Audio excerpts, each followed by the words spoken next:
कोई भी इंसान को देखकर हम उसके शरीर के अंदर का दर्द पहचान नहीं सकते, लेकिन अगर ऐसा मशीन हो जो शरीर के अंदर का दर्द पहचान सके तो आप पूछेंगे, ऐसा कैसे?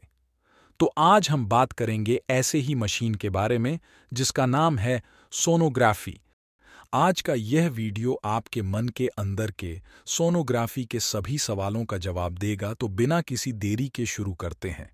हमारे शरीर के अंदर के जो भी छुपे हुए बॉडी पार्ट्स हैं उनको आसानी से देख सकते हैं, और हमारे शरीर के अंदर के जितने भी बॉडी पार्ट्स हैं उसमें दर्द क्यों होता है, क्या कारण है, इसकी जांच सोनोग्राफी से की जा सकती है। या फिर कोई प्रेग्नेंट महिला के बच्चे की ग्रोथ अच्छे से हो रही है क्या नहीं, ये देख सकते हैं। या फिर बच्चे की दिल की आवाज हम सोनोग्राफी के जरिए माप सकते हैं। आपने अब तक आपके जीवन में सोनोग्राफी की तो जरूर होगी, लेकिन सबसे पहले शुरुआत आखिरकार इसकी किसने की होगी? कभी आपने इसके बारे में सोचा है? तो चलिए जानते हैं। बहुत समय पहले जब बच्चा पेट के अंदर मर जाता था, तब डिलीवरी होते समय महिला की जान जाती थी, तो उस समय इसे पता करने के लिए कुछ साधन नहीं थे। लेकिन डॉक्टर डोनाल्ड इन्होंने गर्भवती महिलाओं के भ्रूण को 1998 में सोनोग्राफी की मदद से देखा। जो बच्चा पेट में है उसमें कुछ प्रॉब्लम तो नहीं है, उसकी ग्रोथ अच्छे से हो रही है, नहीं हो रही है। इसके लिए सबसे पहले सोनोग्राफी इन्होंने शुरू की, जो कि अब तक चालू है। लेकिन इससे भी पहले 1940 के दशक में डॉक्टर कार्ल दुसिक इन्होंने ब्रेन ट्यूमर का पता लगाने के लिए सोनोग्राफी का आविष्कार किया था। बाद में महिलाओं की सोनोग्राफी के लिए इस्तेमाल किया जाने लगा। सोनोग्राफी क्या होता है और कैसे होती है? सोनोग्राफी को अल्ट्रासाउंड इमेजिंग कहा जाता है। सोनोग्राफी में ध्वनि तरंगों का इस्तेमाल किया जाता है, जिससे कि शरीर के अंदर के अंगों का एक फोटो शूट लिया जाता है, जो एक दर्द से रहित और रेडिएशन मुक्त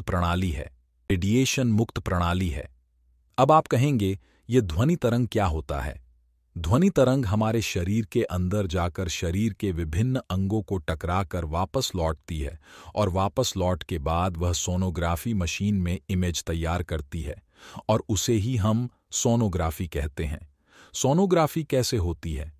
सोनोग्राफी टेक्नीशियन ट्रांसड्यूसर नामक हाथ से पकड़ने वाला उपकरण होता है, जो कि ध्वनि तरंगें हमारे शरीर के अंदर छोड़ने के लिए और उसे वापस रीड करने के लिए यूज किया जाता है। ट्रांसड्यूसर से ध्वनि तरंगें निकलती है, जो कि पेनिट्रेशन प्रक्रिया के जरिए से हमारे बॉडी के अंदर भेजी जाती है और इमेज इकट्ठा करती रहती है। सोनोग्राफी की इमेज देखकर डॉक्टर तय करते हैं कि हमारे शरीर के अंदर का जो पार्ट है वह किस वजह से खराब हुआ है, या फिर उसमें दर्द क्यों हो रहा है। प्रेगनेंसी में सोनोग्राफी कब और कितनी बार करनी चाहिए? प्रेगनेंसी सबसे पहले बच्चा रहने के बाद छठे हफ्ते या 8वें हफ्ते के बीच में करते हैं। पहले सोनोग्राफी में क्या देखा जाता है? 1. बच्चों की लोकेशन का पता चलता है। 2. बच्चों का विकास कैसा चल रहा है। 3. बच्चों के दिल की धड़कन कैसे चल रही है, इसका भी पता चलता है। 4. डिलीवरी डेट का भी पता चलता है। 5. अगर आपके पेट में 2 बच्चे हैं तो पहले सोनोग्राफी में ही पता चलता है। प्रेगनेंसी में दूसरा सोनोग्राफी 11 से 14 हफ्तों के बीच में होता है। इस सेकंड सोनोग्राफी में बच्चे का नाक, ओठ का आकार और स्पाइन का आकार देखा जाता है।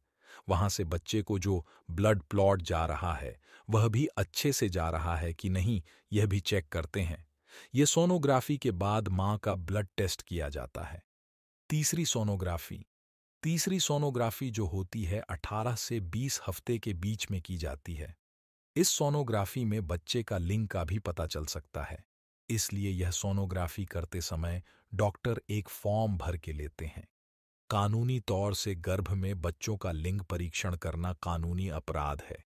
इस सोनोग्राफी में बच्चों में अगर कुछ भी प्रॉब्लम है तो वह डिटेक्ट हो सकता है। चौथी सोनोग्राफी 7 से 8 महीने या फिर 34 या 35 वीक में की जाती है। बच्चों की ग्रोथ का पूरा पता इसमें किया जाता है। बच्चा उल्टा है या सीधा, इसका भी इस सोनोग्राफी से पता चलता है। बच्चों का नाल अगर बच्चे के गले में अटका है या नहीं, इसका भी स्कैन इस वाली सोनोग्राफी से पता चलता है। कुछ कुछ केस में यह वाला स्कैन नहीं करवाते हैं। सोनोग्राफी किन किन चीजों की जाती है? 1. गर्भावस्था की जांच के लिए। 2. पेट और पेल्विस की जांच के लिए, जिसमें liver, kidney, gall bladder, pancreas, spleen, bladder. 3. इसके अलावा हार्ट, थायराइड और पैरा थायराइड, मांसपेशियां, ग्रंथियां। 4. न्यूरोलॉजिकल में मस्तिष्क की सोनोग्राफी की जाती है। 5. ब्लड वेसल की सोनोग्राफी। 6. महिलाओं में ब्रेस्ट कैंसर में ब्रेस्ट की सोनोग्राफी। 7. पुरुषों में प्रोस्टेट ग्रंथि की सोनोग्राफी।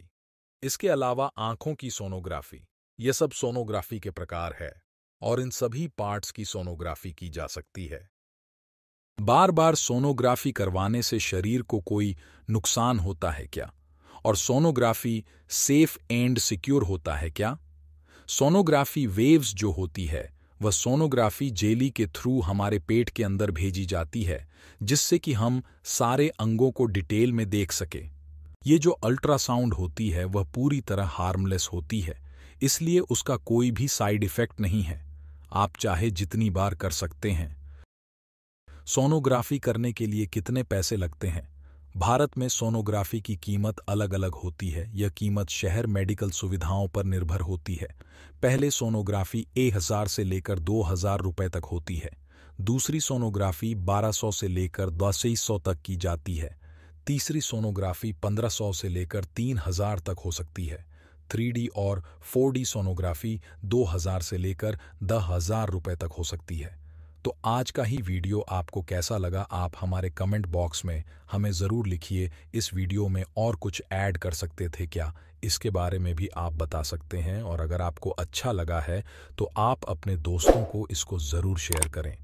नीचे सब्सक्राइब वाला बटन दिया है, उसको ज़रूर दबाएं और हमारे लेटेस्ट वीडियो आपको मिलते रहेंगे। धन्यवाद।